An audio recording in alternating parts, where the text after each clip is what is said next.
শালিক দাদা, দেখো না, আকাশ কালো হয়ে গেছে, মেঘ গর্জাচ্ছে, বজ্রপাত হচ্ছে। হ্যাঁ রে, একদম সিনেমার মতো লাগছে। কিন্তু আমার পাখির পেটুক মন বলে উঠছে বৃষ্টির পর কেঁচো বের হবে, তখন একসাথে শিকার করব। তোর সব সময় খাবার চিন্তা।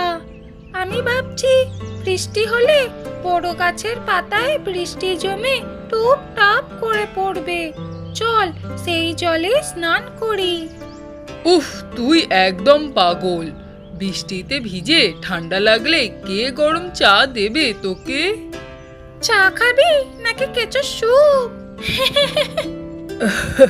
ধুর দুষ্টু। আচ্ছা, বৃষ্টি পড়া শুরু হতেই তোকে এক্কেবারে ফড়িংয়ের মতো লাফাতে দেখবো।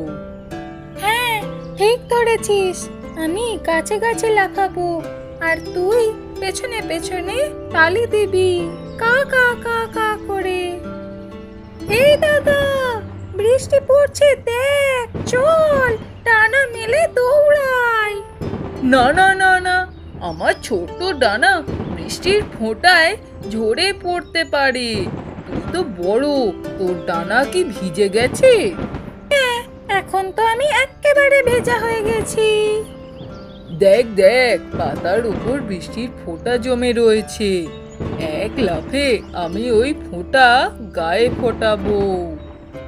হায় হায়, আমিও তো পুরো ভিজে গেছি তোর মতো।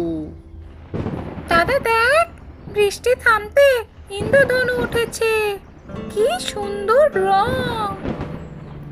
ওইদিকে যদি কিছু ফল পেতাম। ইন্দ্রধনুর নিচে নাকি গুপ্তধন থাকে, আমাদের জন্য ফলের গুপ্তধন হবে।